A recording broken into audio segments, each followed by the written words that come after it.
Es periodista él de alma y profesión. Trabajó en los canales más importantes de habla hispana en inglés y en español.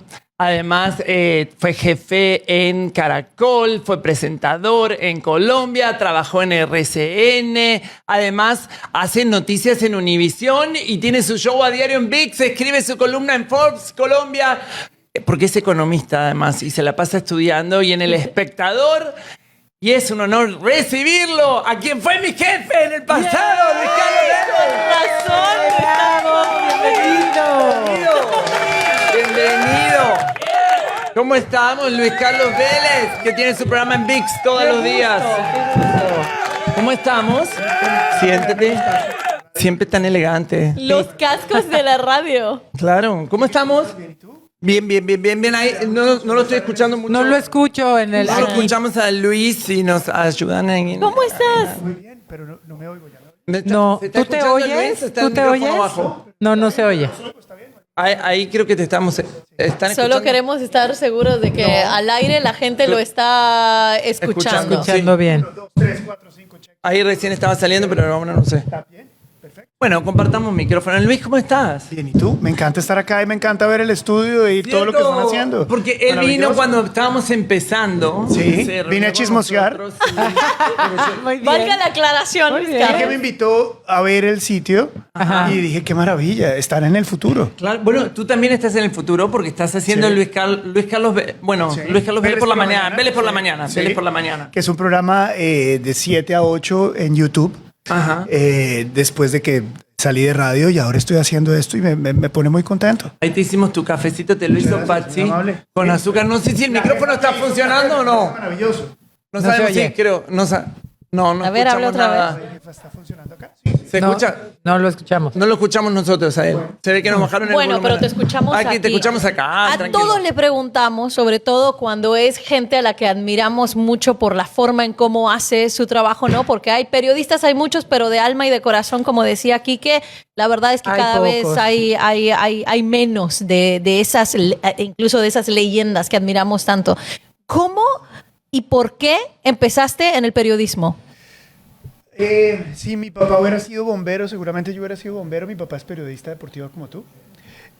Llevo haciendo esto más o menos unos, ¿qué digo yo? 40 años. Y siempre me gustó estar cerca Ya se de oye, él ya se y oye. cerca de su trabajo y cerca Ya de se todo oye. lo que hacía. Ahora sí me oigo. Ahora sí. Y bueno, por eso lo seguí. Empecé a hacer lo que él hace, no en los deportes, porque considero que los deportes es supremamente difícil. Eso Lo que te iba a ustedes preguntar, hacen es pero- muy complejo. Prefiero hacer la política, prefiero hacer los conflictos internacionales, prefiero hacer economía que deportes, que los respeto enormemente. Hay conflictos internacionales en deportes, pero todo se queda después del fútbol, ya se acaban. Los conflictos internacionales en noticias y es además otra que tienen cosa. una memoria extraordinaria porque el tema de deportes requiere tener una capacidad mental de reacción enorme, Sí. que la tienen ustedes. Tiene una capacidad de tener la estadística, gracias. ¿no? Que tener la estadística, que es muy compleja, y sobre todo algo que es lo que define a los medios de comunicación y es la capacidad de generar emociones. Y las emociones que generan los deportivos son increíbles, ¿no? Porque mientras los adoran los del Pachuca, los odian los del América, Sí. los de Boca y River es exactamente igual, Nacional Millonarios en Colombia, o sea, es bien difícil, lo admiro profundamente. Exactamente, pero tú, porque a ti te encanta el fútbol. Lo mío es el Sí. fútbol. Exactamente. Lo Tu mío papá el es periodista. periodista deportivo en deportivo, Colombia. ajá. Como decía, lleva más de 40 años haciendo esto y pues lo sigo y sigue en su profesión, ¿no? Él hace por la mañana radio, por la noche fútbol, tiene el fútbol colombiano, la selección Colombia. Esta ¿Y a noche ti te tenemos hubiera partidos. gustado Me hacer hubiera gustado, deporte? pero hubiera sido muy malo. Ah, ¿por qué? ¿Por? Porque mi papá es muy bueno. Era mucha presión, Claro. era Por mucha supuesto, presión. por supuesto. Las segundas partes no necesariamente son buenas. Sí. Entiendo algo de fútbol, pero Entiendo, se lo si dejo. jugás todo el tiempo al fútbol, te quebras todo el tiempo, se quiebra una pata. Siempre estás jugando al fútbol y siempre se quiebra algo. Pero respeto profundamente a los que hacen fútbol, la verdad. Ajá. Ahora, Luis, tú siempre que hablas de tu papá, hablas como lo adoras, es como tu ídolo. Sí. ¿Por qué? La presencia, primero la definición de familia en mi familia es muy fuerte. Mis padres son para mí el centro de la atención. Por supuesto, ahora que tengo mi familia, mi esposa y mis hijos Exacto. también, más que cualquier cosa. Pero la familia es muy importante y por eso creo que terminé haciendo lo que mi papá hace, ¿no? Y eso me llevó a la carrera y definitivamente terminé cogiendo un espacio diferente, que es el de las noticias, pero que mi papá me marcó, por supuesto que me marcó. Ajá. Y yo creo que Gabriel García Márquez dice una cosa que es muy cierta. Y citar Gabriel García Márquez es lo más mañé que hay del mundo y me No, veo muy mal es lindo. pero estoy de acuerdo en una cosa que él dice. Es que a medida que uno envejece se parece más a sus padres. Y yo Sí, es cada vez me cierto. parezco más a mi papá. A tu Estoy papá. de acuerdísimo contigo. cierto. O haces cosas que dices, Sí, sí, yo sí, no sí. voy a hacer así, nunca lo voy a decir, y de repente te Pues cachas tómala, diciendo ahí estás. igual o hablando igual que tu mamá Sí, y estoy sí. haciendo con tus Es hijos lo cierto. que, ¿no? Es cierto, una vez me pasó, no hace mucho, Ana, estaba en el carro, cerré la puerta y sabes que el espejo del lado, alguien lo movió, entonces quedó apuntando a mí. Y yo no me di cuenta, yo estaba mirando el radio y sentí que mi papá me estaba mirando. Y mi viejo, pero mi viejo no está acá. Cuando volteó al espejo era yo. Era mi propio reflejo. Pues sí. Bueno, Vamos a esa terminar cosa- haciendo pero eso. mira, hablamos con tu papá y mira lo que nos dijo de ti. Vamos a verlo. Voy a retirarme de la condición de padre y voy a analizar al profesional y a la persona con la que he tenido la oportunidad de compartir oficio. No, todo lo que ha hecho se lo ha conseguido solo, desde la formación, desde la educación, cosa que a mí me enorgullece, por supuesto. Y desde el punto de vista profesional también. Nunca he metido un dedo, no he necesitado. No digo la mano es mucho, un dedo, para que él tenga el sitio que tuvo. Todos los logros corresponden a él. Un magnífico ser humano que se parece más a su señora madre, con la que tuvo mucho más tiempo que yo, que conmigo, porque, hombre, mi labor y mi trabajo me obligaba en muchos casos y me obligó a estar tiempo por fuera. Yo estoy muy orgulloso y siempre lo estaré del ser humano, de un hombre inteligente, inteligentísimo y muy bien preparado, que sabe hacer las cosas y las hace muy bien. Voy a retirarme de la... Mi papá, que es muy acertado acá, 50% de lo que acaba de decir. Te quiere tu Pero papá, qué te lindo. quiere Muchísimas mucho. gracias por tener a mi papá ahí. Con mi papá ha sido muy interesante porque la mitad de mi carrera, o más de la mitad de mi carrera, fuimos competencia. Mientras él trabajaba Claro. en RCN, yo trabajaba en Caracol y yo era director de noticias de Caracol y era a muerte, como en cualquiera de nuestros países. O sea, yo trabajé en CNN y después fui a Colombia a ser director de noticias en Caracol y él presentaba el noticiero central de la competencia. Entonces era a muerte. No nos decíamos absolutamente nada, pero íbamos a muerte los dos. Y luego, con el paso del tiempo, después de mi paso por Telemundo, yo regreso a Colombia a manejar la radio donde él estaba. Ajá. Y tuve la fortuna de que mi papá contribuyera con los deportes en radio con nosotros. Así que hemos sido compañeros de trabajo, rivales, compañeros de trabajo, pero siempre tratando de entender lo que él hace. ¿Y cómo era ser jefe de tu papá? Bueno, no O directamente sea. yo jefe de él, pero él era parte de mi equipo de noticias y él es un profesional extraordinario. No hay nada. Hoy todavía me acompaña en el experimento que estamos Sí. haciendo en digital con la anuencia y generosidad de RCN y me acompaña en las mañanas. Él hace el segmento del deporte y yo Qué hago las cool. noticias generales. Es un placer realmente poder compartir con mi papá en Qué esto. padre, sí. ¿Y te acuerdas de cuando ibas empezando en tu carrera y él de repente, no sé, tú te acercabas a preguntarle algo, más allá de que él, como dice, no he metido un dedo o lo que sea? No, él sí metió el dedo para que no estuviera. Ah, sí. No ¿En le serio? gustó, no le gustaba nada de esto. Mi mamá lo secundó muchas veces de que no era lo que yo debía seguir. Yo quería estudiar comunicación y periodismo, pero mis papás muy jóvenes me dijeron no. Incluso una anécdota pequeña, mi papá, que tiene un carácter muy fuerte, como lo pueden ver ahí, llevó al decano de una universidad en Colombia muy prestigiosa, la Universidad de La Sabana, decano de comunicación social a convencerme que no estudiara comunicación. Que no estudiaras.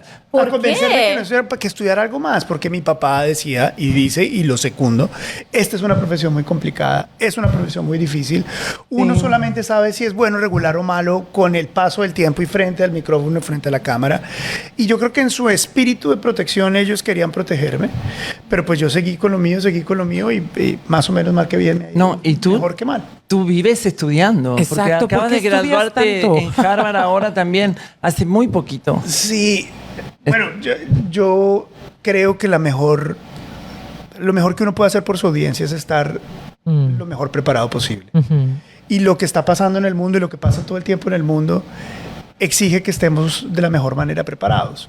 Así como los deportivos y la gente del entretenimiento está todo el tiempo pendiente del entretenimiento y pendiente de su industria, yo creo que es lo que nosotros tenemos que hacer. Yo estudié economía, estudié administración de empresas, estudié administración pública, Wow. porque ¿Política? quiero- ¿Quieres estar en la política? No. ¿Te gustaría? hago política. Ok, ajá. Yo creo que mienten crasamente los periodistas que hacen política y dicen que no hacen política. Claro que hacemos Claro, por supuesto porque que todo sí. el tiempo estamos analizando las políticas públicas, Claro. todo el tiempo estamos cuestionando los gobiernos.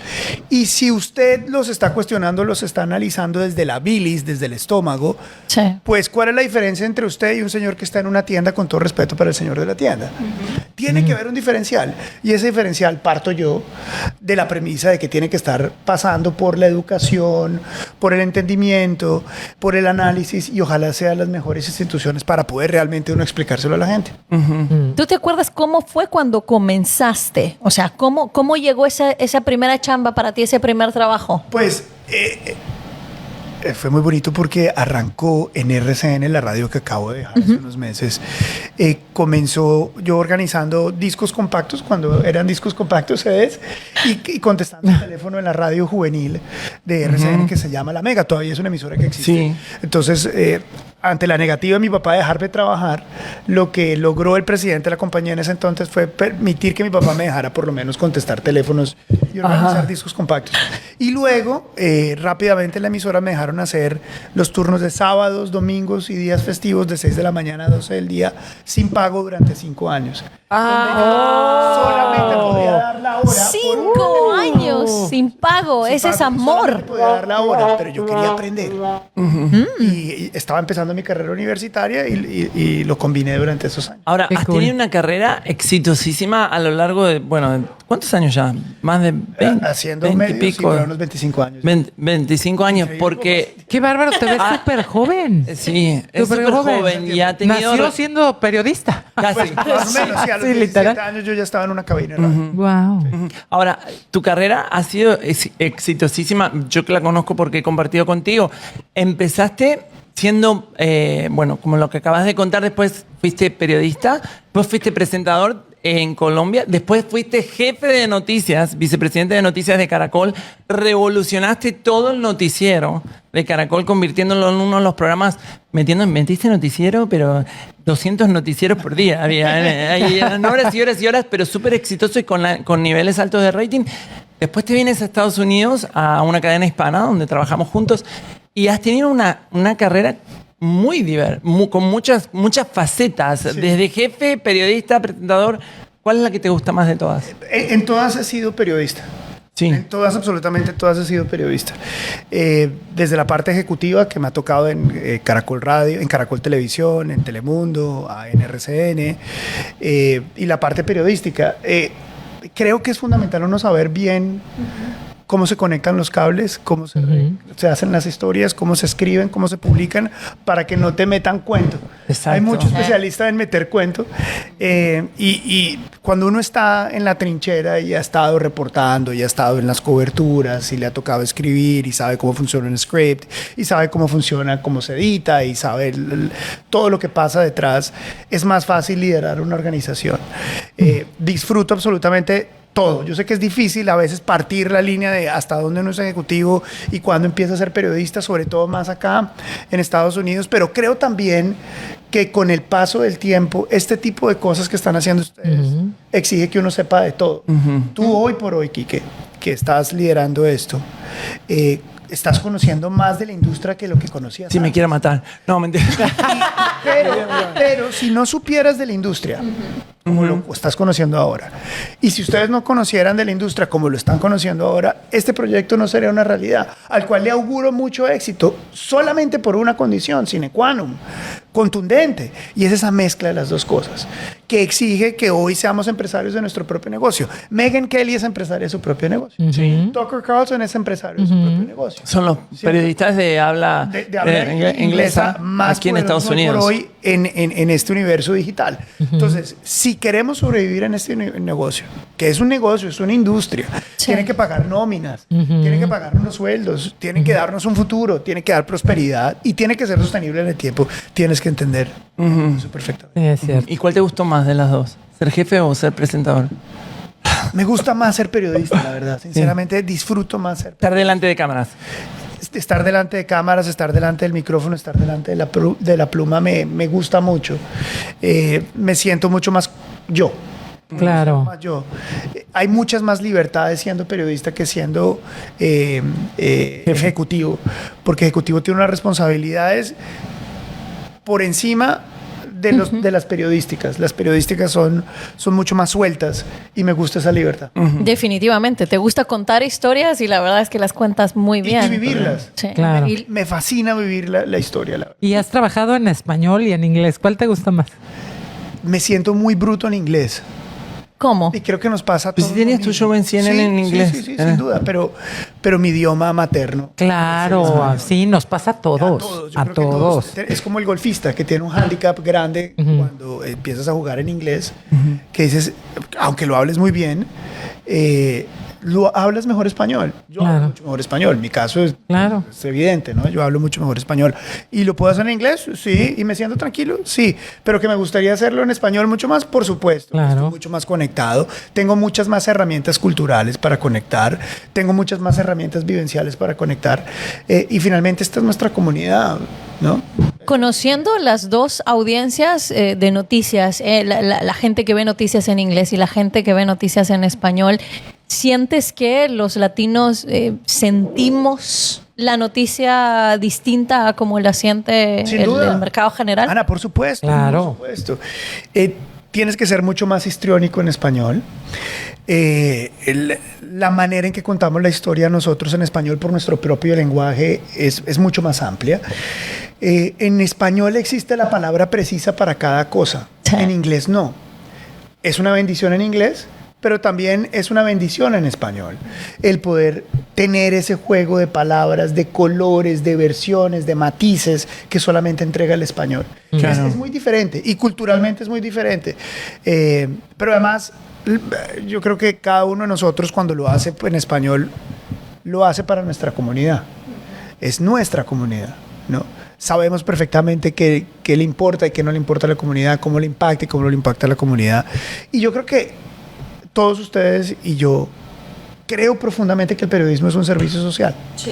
Y el servicio social que nosotros hacemos, sirviéndole a nuestra comunidad de habla hispana y sirviéndole a nuestra comunidad, en mi caso, Colombia, me llena enormemente de satisfacciones, de felicidad, Claro. poder contribuir y eso no me lo quita nadie.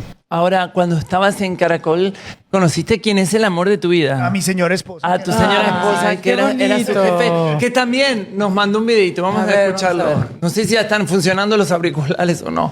A ver.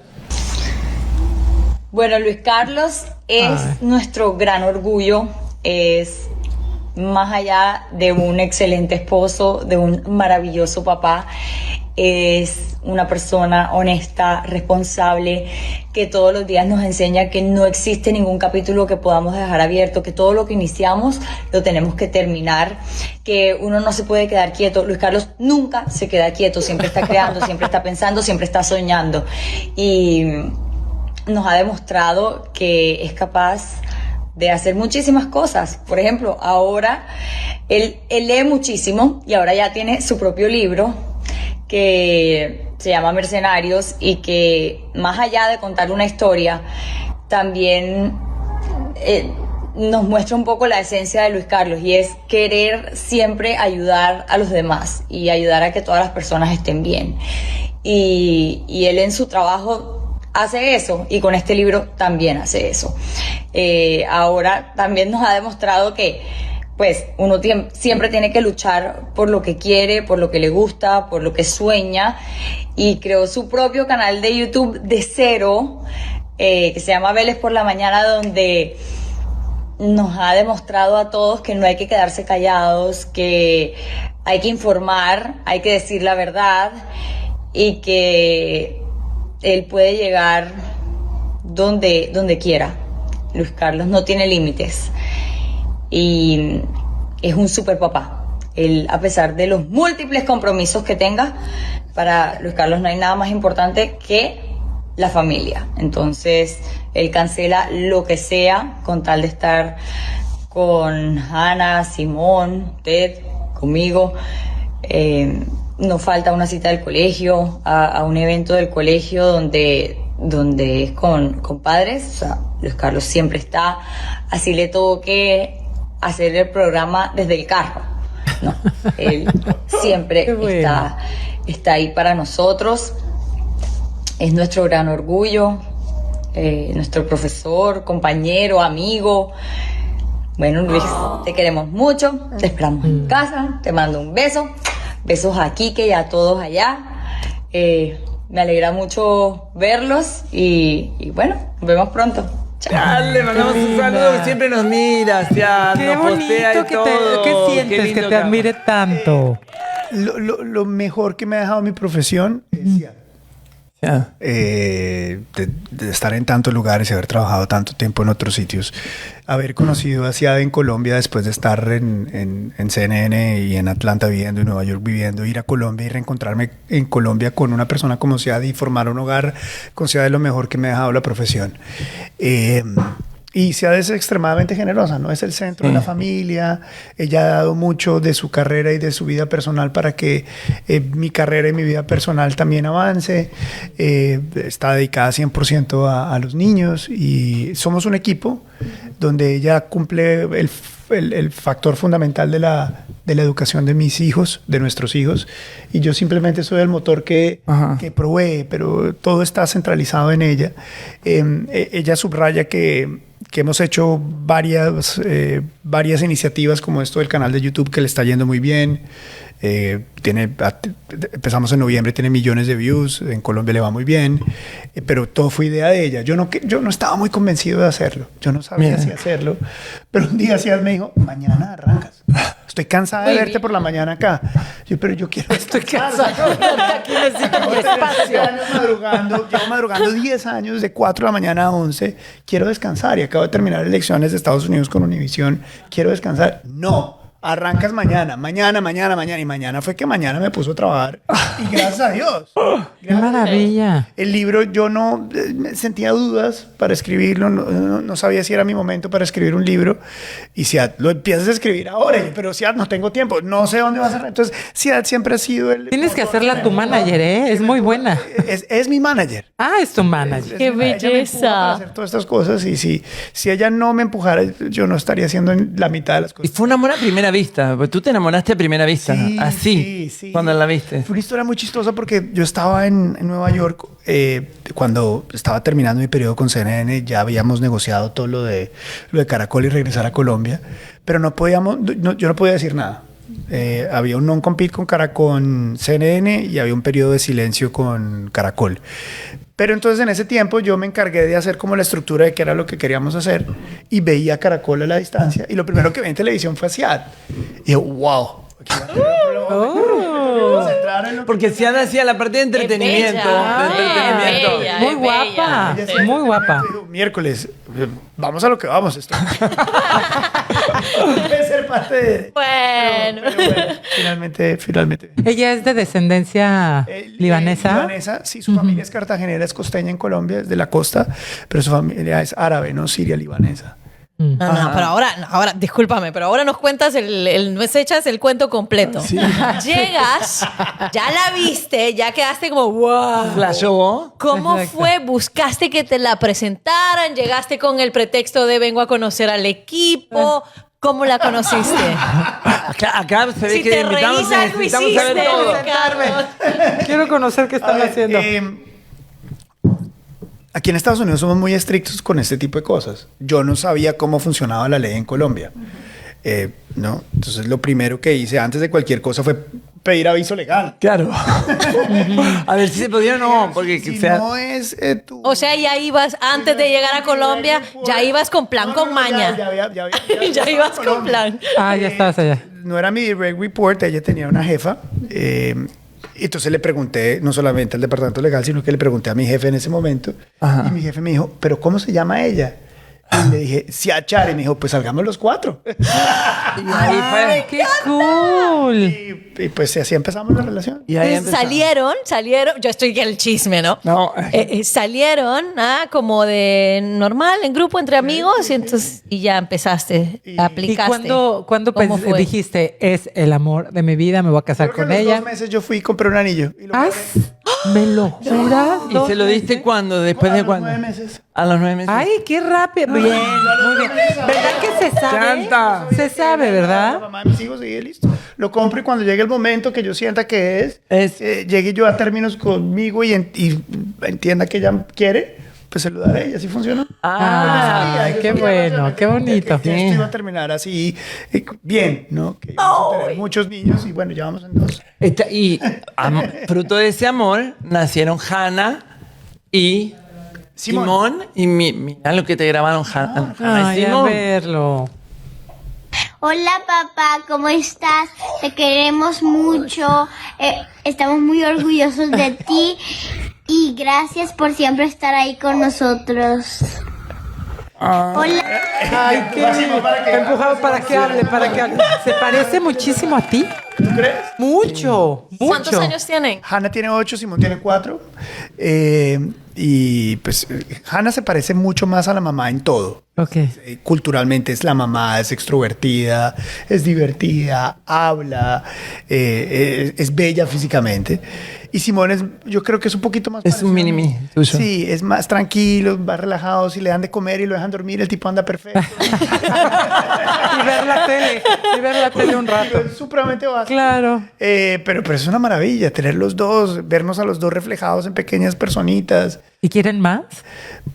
Sí adquiere más, pero yo ya no no tengo nada para seguir teniendo. No tengo edad, sí, te ves de 30 años, qué bárbaro. No, pero yo creo que ya Sí. Oye, ¿y sabes qué me gustó que estaba diciendo tu esposa de que nunca faltas? Porque si hay algo que me imagino, una de las grandes razones de que tu papá no quería que estuvieras en esta carrera es porque entendía el sacrificio. Sí. Y nosotros, tú mencionabas lo del periodismo deportivo, nos echamos unas desveladas y todos, pero yo siento que es todavía más difícil para la gente que está en noticias, porque la noticia va evolucionando y evolucionando. Y más allá de una cuestión de deportes, también evoluciona. Pero al final de cuentas es un partido. Pero en el caso de las noticias es bien sacrificado. ¿Cómo haces para siempre cerciorarte de estar para tu familia? Yo extrañé mucho las ausencias de mi papá. Y yo creo que mi hermana también. Pero porque eran momentos diferentes. Mi mamá es peruana, mi papá es colombiano y nosotros vivíamos en Colombia. Entonces, cuando papá no estaba, estábamos solos. Claro. Estábamos mi hermana, mi mamá y yo, solos. No había tu tía, solos. Porque la familia de mi mamá estaba en Perú. Hombre, estamos hablando de hace 40 años, ¿no? Y las comunicaciones eran diferentes. Entonces, una Copa América era un mes sin papá. Por un mes y medio sin papá. Un mundial eran 2 meses sin papá. Sí, claro. Una eliminatoria del mundial era una semana con papá, una semana sin papá. Claro. Una locura. Muy difícil. Sí, claro. Y yo creo que mis papás no querían que yo viviera eso. Ahora con las comunicaciones es diferente, ¿no? Sí, lo de las noticias es cierto. En el sentido de que hay algo y sales corriendo, pero mal que bien a los 4 días estás de regreso, ¿no? Y eso a mí me da un sosiego, me da una tranquilidad. Yo sé que cualquier momento me van a mandar a cualquier lado o toca ir a cualquier lado. Bueno, de hecho, nos tocó una vez, trabajábamos en el mismo lugar, él era mi jefe, y se escapa el Chapo. Entonces, yo creo que te llamé a ti. Sí, lo llamó a Luis. Sí, la cuestión es que yo salí para el canal como si yo fuese a hacer algo del Chapo, man. Y me ve él por el camino y me dice... ponte a escribir la primera escapada del Chapo. Y yo, entre moda y entretenimiento, dije, ¿qué hago? ¿A dónde voy? ¿Por dónde empiezo a escribir? Sí, me cruza por el camino, porque él entra corriendo así, me ve a mí. Éramos que se había escapado hacía 20 minutos. Salimos, yo casi que llegué en pijama, él igual. Entonces salimos para hacer el breaking news. Yo salí de loco. No sé ni para qué fui. Pero qué bonito, intención, y ayudar. Ponte a escribir la primera salida del Chapo. Y yo me quedo como... El Chapo. Pero de ayudar para correr con la noticia. Y dije, bueno, ¿por dónde arranco? Claro, yo quedé congelado. Y él siguió derecho. Y lo hizo bien, sí, no, claro. Y que eso ayudé, pero me quedé frisado. Pero así es la vida del periodista. Noticias, ¿no? Ahí sale ahí. Tienes que reaccionar inmediatamente. Y por ejemplo, ¿cuál es la noticia que más trabajo te ha tocado dar? Ha habido tantas. Pero, digamos, algo que me haya marcado y que todavía me marca y que hace parte del libro que escribí ahora fue el terremoto de Haití. Fue muy rápido. El despliegue CNN fue muy rápido. En ese momento había un equipo muy pequeño de gente, ese es el libro, de CNN, que era algo así como una fuerza de despliegue rápido. Éramos 6-7, donde nos mandaban cuando pasaban ese tipo de cosas rápidas. Y yo podía hacerlo en inglés y en español. Entonces, como en el día 4 estuve en Haití y me quedé mis buenas 3 semanas. Pero entonces ver eso tan joven, con tantos muertos, en ese impacto tan inicial, sí fue algo que me marcó. ¿Cuántos años tenías? Pues no lo voy a decir porque van a empezar a hacer cuentas. A 2000. Sí, estaba mucho más chavo de lo que estoy ahora. Pero fue porque fue algo muy intenso y fue muy, muy doloroso. Yo no había visto tanta gente muerta a pesar de que vengo de Colombia. Claro. Y en mi país es muy triste también, ¿no? Donde pues el periodista colombiano tiene que enfrentarse a muchas cosas cuando cubre cosas de campo. Esa fue una cobertura dura. Otra cobertura dura con CNN fue, hicimos un especial que se llamaba Detrás del Mono Jojoy, metidos en la selva durante 10 días buscando el Mono Jojoy. Fue un especial que hicimos para CNN en español y CNN. Después otra cobertura que me pareció muy interesante fue el golpe de Estado que se inventó el presidente de Ecuador, Rafael Correa, en su momento. Sí. Nosotros hicimos un documental que se llamaba ¿Qué pasó el 30 de septiembre, el 30S? Esas coberturas fueron muy intensas, muy bonitas. La época de CNN en español en esa época fue muy generosa para mí. Y después, ya estando en Colombia como director de noticias, era una cosa tras otra, ¿no? Así rápido, me acuerdo cuando hubo unas desapariciones y unos asesinatos en el Pacífico colombiano. Nos metimos dentro de la selva durante varios días para tratar de encontrar a los que habían secuestrados, que eran un par de generales de la República, haciendo operativos por la noche antinarcóticos. Todas esas experiencias como de conflicto han sido muy interesantes. ¿Cómo hace? Y Venezuela, perdón. Ana, por último, Venezuela me tocó cubrirlo durante casi toda mi estadía en CNN. Hubo un tiempo que viajaba mucho a Venezuela y estando así rápidamente, historia rápida, estando en Venezuela grabando para CNN Internacional y CNN en español, el propio presidente de Venezuela, Hugo Chávez, y sus esbirros en la televisión pública diciendo en qué hotel estábamos, que fueran a insultarnos, que ojalá nos muriéramos. O sea, había fue fuerte eso, me acuerdo. Fuerte de presidente en ese momento. Han sido coberturas divertidas. Divertidas, por llamarla de alguna manera. Sí, claro. ¿Cómo haces para desconectarte? Veo la carátula de tu libro, Mercenarios, y de verdad que impacta. Y estabas tan joven que te marcó. Y todas estas cosas son generalmente noticias muy fuertes, noticias que sabes que van a impactar no solo a una comunidad, a veces terminan impactando al mundo entero. ¿Cómo haces para desconectarte, para tener tu salud mental bien? Yo porque veo las recordemos que él noticias hace y yo el lloro programa y en me VIX. estreso. Él tiene su programa en VIX todas las tardes, tiene el programa por YouTube todas las mañanas. Que antes era un programa de radio de 4 horas. Exactamente. 5 horas. Ahora lo tenés todas las mañanas. Escribe columnas en Forbes y en El Espectador. Semana, en la revista Semana. Exacto, Yeah. exactamente. ¿Cómo Y haces? escribes. Y ahora el libro. Recién estoy entendiendo que me tengo que separar un poco de lo que hago a raíz de que tengo mis hijos.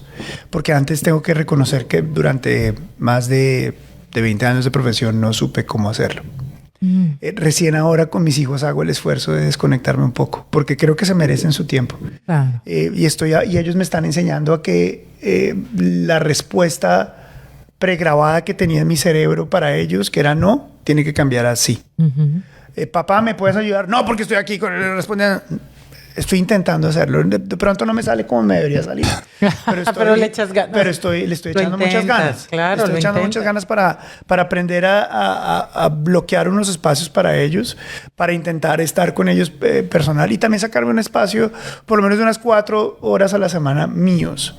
Claro. Que comparto con mis amigos Para ir a jugar al fútbol. para ir a jugar golf. No, para manejar tus con Carlos Vives, emociones, sí, pues, sí. jugando al fútbol con Carlos Vives. Sí, ya dejé el fútbol hace rato. Sí. Hace unos años desde que me rompí el pie, pero estoy dedicado Muchas al golf. patadas. Pero estoy dedicado al golf. Entonces, ese es un espacio que he encontrado para mí, en el que me encuentro con mis amigos y trato de dedicar mi tiempo. Ahora, sobre el libro es una historia muy que me llega al corazón, Ana. Este libro es la historia no contada sobre el asesinato del presidente de Haití.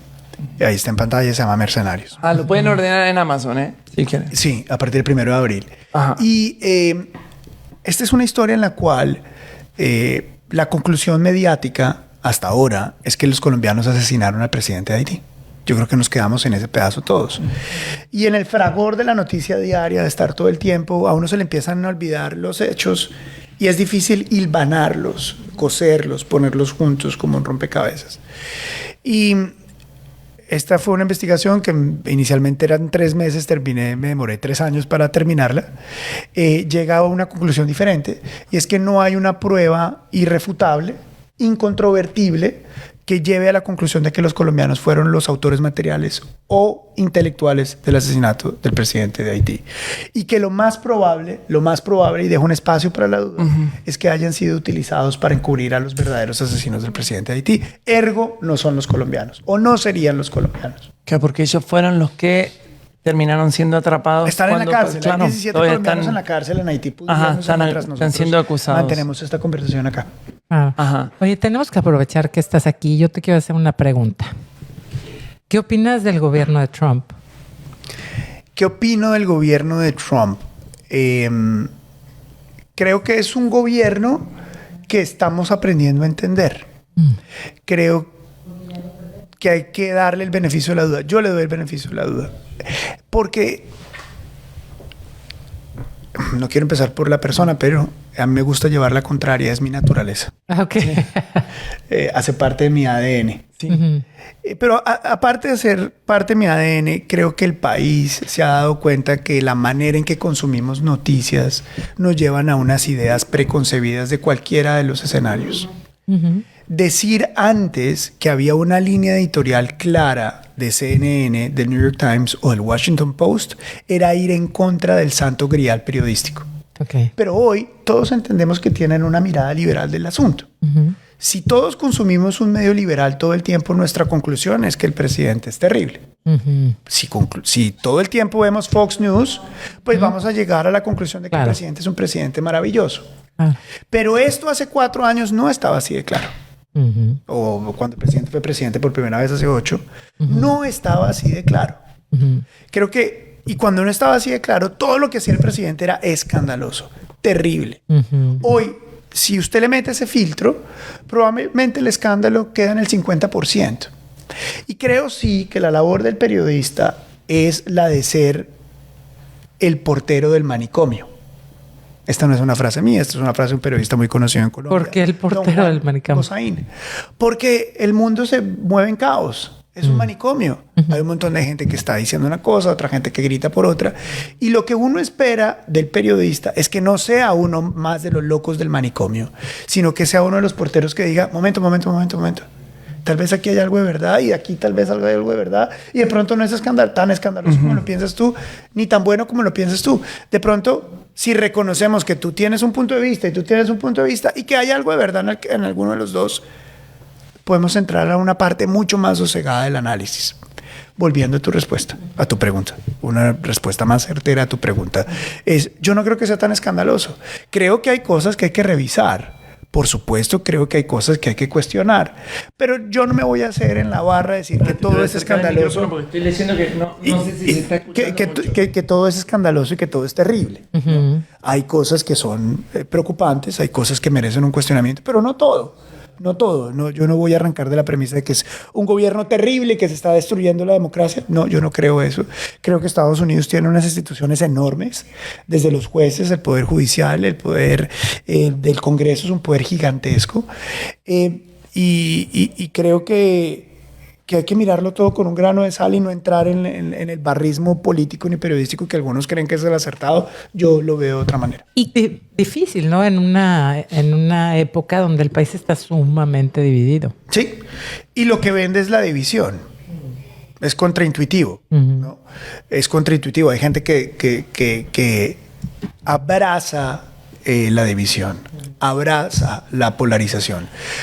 Y con eso le va muy bien en términos de audiencia y de captura de nichos. Yo soy de los que creo que si uno es lo suficientemente honesto para reconocer los puntos de vista y presentarlos como tal, la gente al final siente cierto sosiego, tranquilidad. Y dice, yo estoy con esta persona. Me parece que está bien, ¿no? Me parece que está bien. Luis, ¿y cómo ves la situación de Colombia?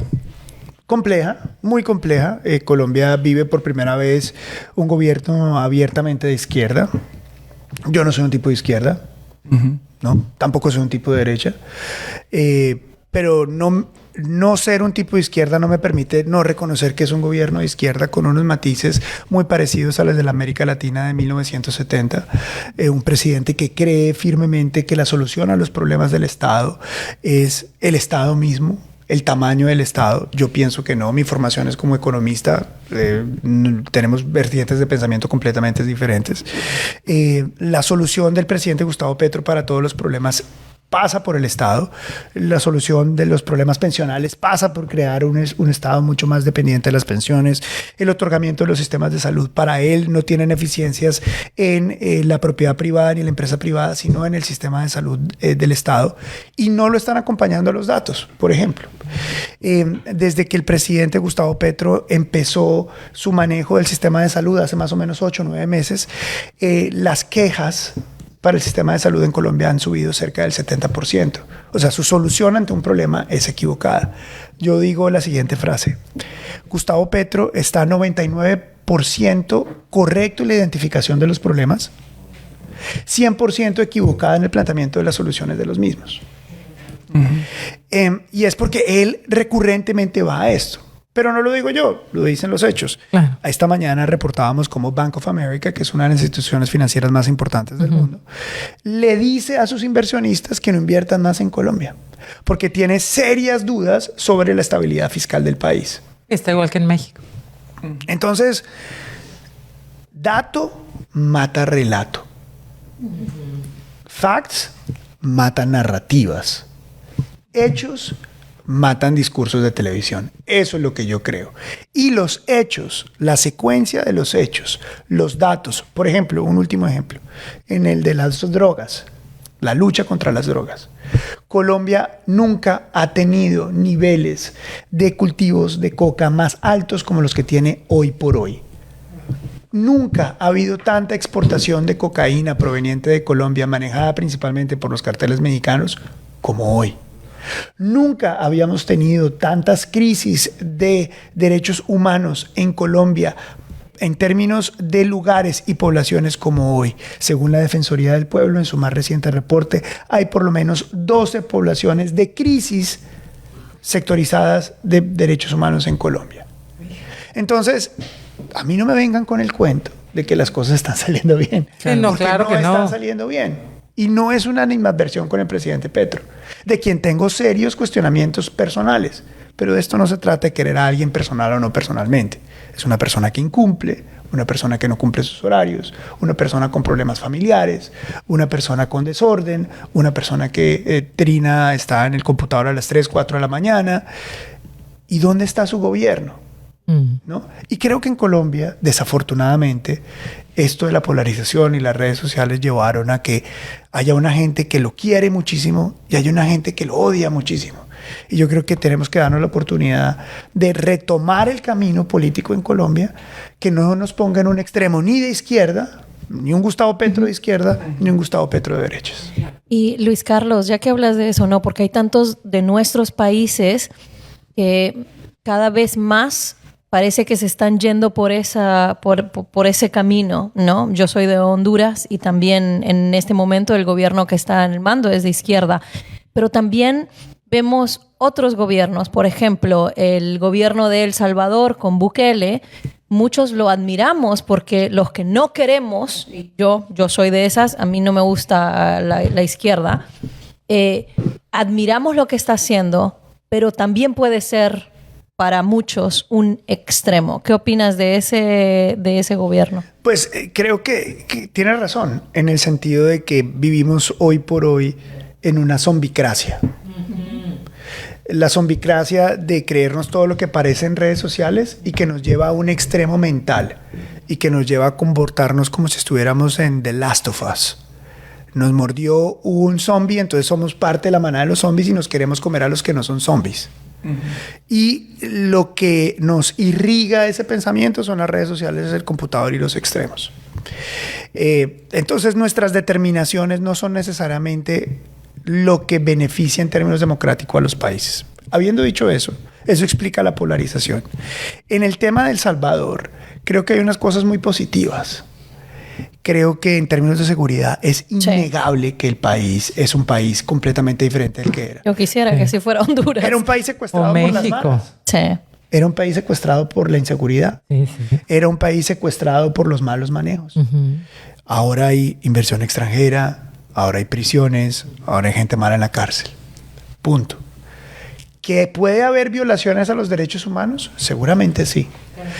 Espero que en El Salvador haya el debido proceso y aquellos que no merecen estar en la cárcel no lo estén. Porque la garantía de las instituciones está en su transparencia. Si el presidente de El Salvador, como un capítulo subsecuente a lo que está haciendo, es una apertura grande a permitir que las personas que consideran que no deberían estar en prisión haya un debido proceso, vamos, ojalá sea así.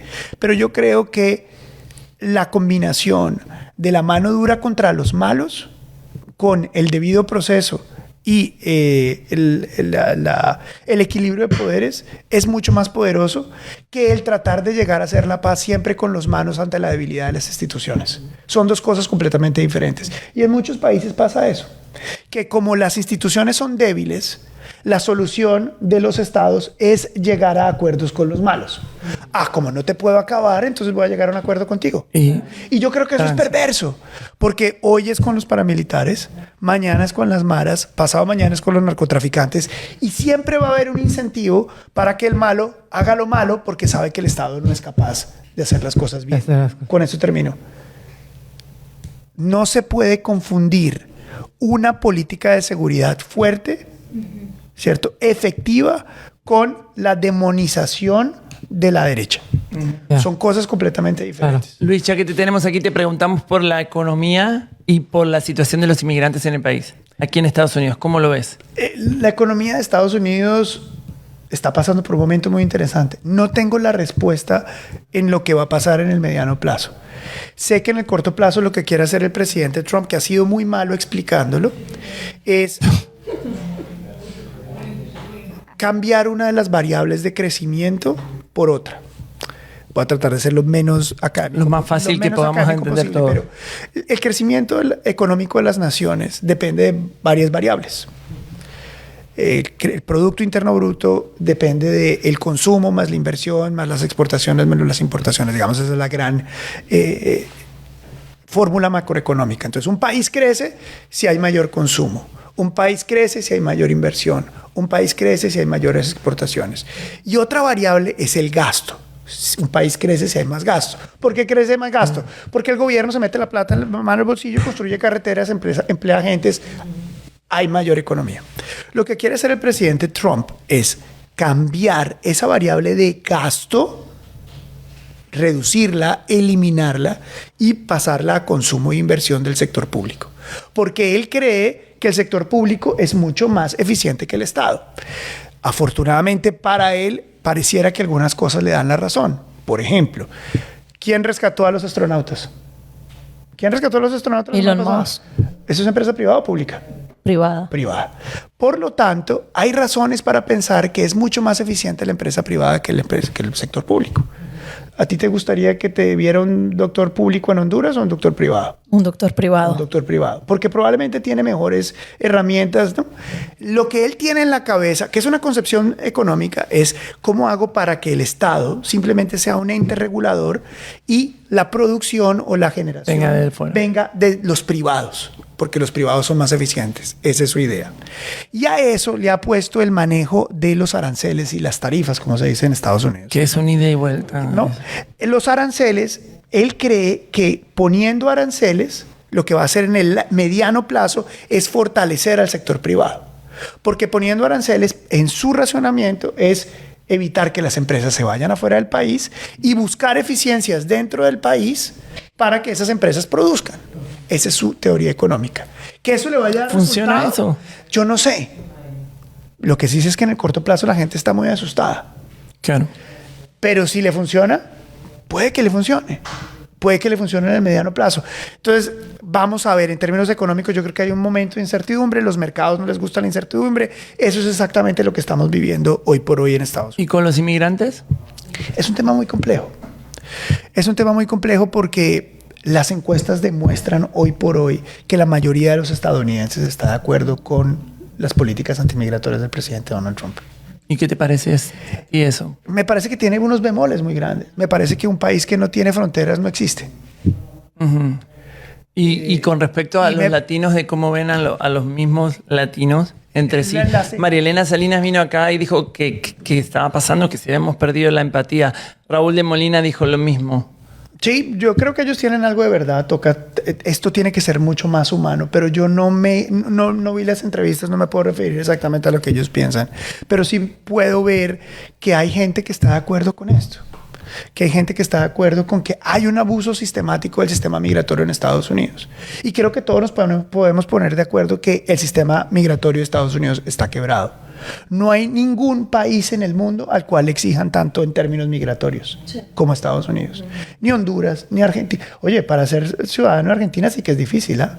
Y de México. ¿O qué le hacen a los salvadoreños, a los hondureños? O a los Mi esposo vivió tantos años en Honduras y nunca le dieron la ciudadanía. Entonces, nosotros los latinoamericanos, los migrantes, tratamos de que Estados Unidos haga algo que no somos capaces de exigir en nuestras propias naciones.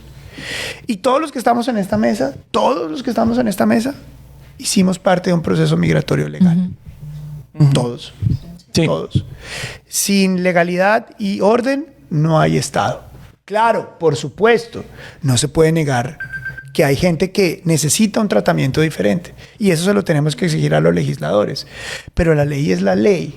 La ley es la ley. Y yo creo que le hacemos un muy mal servicio a la comunidad, tratando de convencerlos de que la ley no existe o que cuando se aplica la ley es en contra de la gente. No, la ley es la ley. Claro. Hay que hacer todo lo posible para cumplir la ley y ojalá pudiéramos hacer todo lo posible para que la ley fuera más humana. Pero mientras la ley es la ley, hay que creer y hay que exigir el proceso de la ley. Lo que está pasando en Estados Unidos, no la mayoría, pero sí un gran porcentaje, es de gente que llega al país argumentando casos de asilo inexistentes. Mentiras. Gente que dice, no, es que yo económicamente no podía vivir en Venezuela. Bueno, eso no es un argumento legal. Hay gente que llega con esa excusa y no, otra es que gente me perseguía el tren de Aragua. Bueno, ¿dónde están los documentos? A veces, porque si yo estuviera diciendo algo lo contrario, no me podría diferenciar de lo que hace un coyote. Porque los coyotes van y le dicen, señor, señora, no se preocupe que eso lo dejan entrar. No es así. No es verdad. Entonces, yo no puedo hacer lo mismo de un coyote y decirle a la gente que nos está viendo, mentirle para que vengan y que les pase lo que les tenga que pasar. Eso no está bien. Sí. Bueno, hay de todo. Sí, hay gente que viene verdaderamente en busca de un sueño y buscando un futuro mejor y escapando quizás de una realidad de un país donde verdaderamente está siendo perseguido y le es muy difícil probar este tipo de situaciones, como hay otra gente, como dices tú, que viene verdaderamente sin pruebas, sin nada y verdaderamente sin un caso detrás. Pero la estadística está de mi lado. La mayoría de las personas que han llegado sin documentos en los últimos años en Estados Unidos llegaron engañadas. Llegaron engañadas. Llegaron porque les dijeron que aquí les iban a dar papeles y que era fácil y que era verdad. Es muy fuerte, sí, solo esa para gente cobrarles. llegó. Las familias que cruzan el Darién pagándole a los coyotes vienen con esa mentira y vienen con la corrupción del gobierno argentino y del gobierno salvadoreño y del gobierno colombiano y panameño, que en la frontera les dicen que se puede y que es verdad, cuando no es cierto. Pero lo que pasa es que políticamente es mucho más poderoso el buenismo. No te preocupes, que no va a pasar nada. Yo te voy a defender. Cuando no es así, no es verdad. Pónganse la mano en el corazón. Usted condenaría a una familia hispana con problemas a que se haga eso en el Darién y pague $2,000, $3,000, $4,000 para ir a Estados Unidos. No. Pero ¿por qué no lo decimos? ¿Por qué no somos honestos intelectualmente? ¿Por qué? Porque el buenismo vende más. Porque es más fácil ponerse la camiseta y decir, no, hagámonos pasito. No, esa no es la realidad. Porque primero, las leyes toca respetarlas. Sí. Y cuando las leyes no las hacemos nosotros, sino que las hacen ellos, porque los americanos son los que hacen las leyes, a través de su legislativo, y correspondiéndole a la mayoría de las personas que las votan, pues tienes que contarle la verdad a la gente, porque si no la estás mintiendo. Y cuando le estás mintiendo, la estás condenando a la muerte. No cuenten conmigo para eso. Sí, de acuerdo. De acuerdo, 100%. Bueno. Clarísimo. Clarísimo. Señoras y señores, nada, son 2:07, nos pasamos un poquito de la hora. Gracias por habernos acompañado, Luis Carlos Vélez. Como es tradicional, me pasó. Yo me quedaría hablando contigo más. Sí. Vamos al resultado de la encuesta. Espérate, porque perdimos contacto. ¿Tienes en cuenta los efectos secundarios de las medicinas? 100%. Sí, 100%. Muy bien. De las no hubo alguien que dijera, no me importa, no quiero ser gordo. No pasó. Pero bueno, esto ha sido todo por hoy. Gracias, Luis Carlos Vélez, por haber venido. Te invitamos. Gracias. A que vengan más seguido por acá. Mucho gusto. Te queremos y nada. Gracias. Gracias, nos vemos mañana. Fíjense, denle like. Adiós.